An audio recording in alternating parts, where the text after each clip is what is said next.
This news update is brought to you by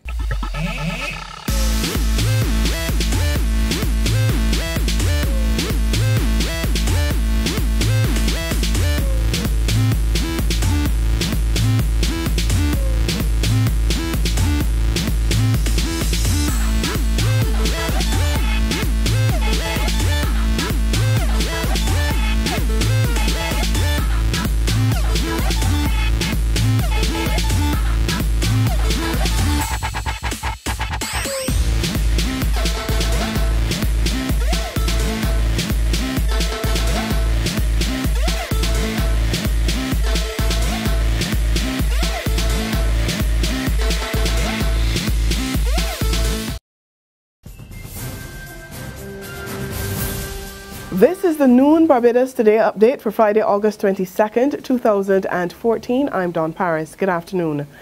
Well, there are no cases of Ebola in Barbados, but the authorities are taking steps to make sure the disease stays out and to train health authorities to deal with it if it somehow gets in. The threat of the deadly disease, which has mainly been detected in Africa so far, has already forced the postponement of studies for 90 Nigerian students who were scheduled to begin a one-year program at the Barbados Community College next month. And speaking on radio this morning, Acting Chief Medical Officer Dr. Kenneth George confirmed that the government is now looking to establish isolation-type facilities, as well as train a cadre of people to respond to the growing global epidemic.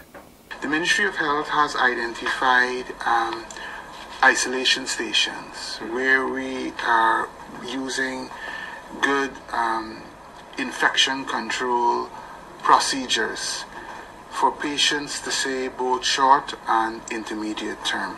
That I think that we have put a few fundamentals, but we're getting there. You know, as I have told persons with respect to any outbreak, you can't reach utopia overnight. It's a destination we're trying to achieve. And the more and more inputs we have and the more and more systems that we can build to strengthen our public health, the better we are and the faster we can reach that destination. In other news, it's still anyone's guess whether Barrack has received the $7 million as promised by the government. This morning, Barbados Today spoke with Mr. Barrack, and he told us he's waiting patiently. He says he's been in contact with government officials and he remains optimistic. He promised to check the account next Monday. At the start of this week, Barrack locked down the Warren's office complex to force the government to pay him more than $73 million owed to him. Sources had told Barbados Today that $5 million of that was deposited to his account the same day. Retired politician Hamilton Lashley says the island's justice system is in need of a major overhaul in the fight against crime. Weighing in on the upsurge in gun crime in the country, the community leader was adamant that brute force will not address the problem. He says there needs to be a societal response to arrest the situation.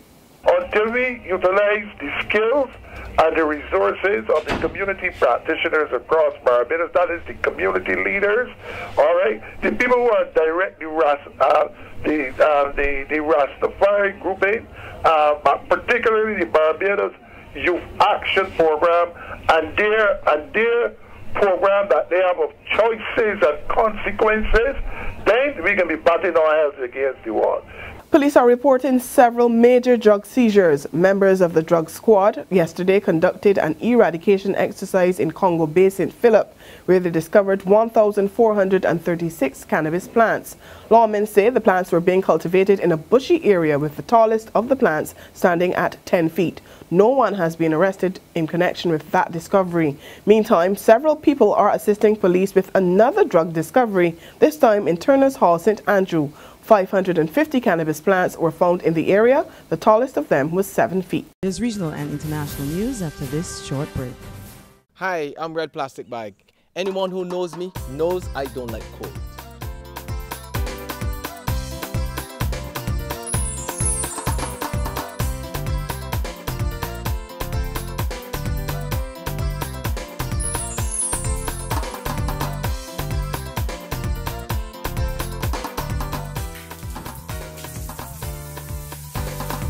Sunshine reigns in my country. I love it. Catch the sun power. We continue with regional news now. Coast Guard authorities were today urging Haitians not to undertake the dangerous trek to other countries by sea. The plea follows the rescue of over 400 Haitians by U.S. and Bahamian authorities in the Caribbean Sea over an 11-day period. The police say the vessels on each rescue were dangerously overloaded and did not carry the recommended navigational safety equipment like life jackets and radio beacons. Lawmen called on people to use legal means of leaving Port-au-Prince as the unnecessary attempts put the lives of migrants and Coast Guard crews at great risk. We go to the United States now. The popular charity Ice Bucket Challenge goes horribly wrong in the state of Kentucky. 4 firefighters were seriously injured when electricity from a nearby power line shocked them after they were doused by water during the challenge. 2 firefighters, one of which is in critical condition, were admitted to the hospital for level 1 burns. The other 2 were released after observation. The incident is currently under investigation. Well, that's where we end our noon Barbados Today update. We'll be back again at 6 this evening. Until then, remember to log on to www.barbadostoday, subscribe to our e-paper and our email updates, and like us on Facebook to get more news and sports. You can also catch us on Izumi Media in bus terminals or on Screenplay at supermarkets and gas stations near you. I'm Dawn Paris. Have a wonderful day. This news update is brought to you by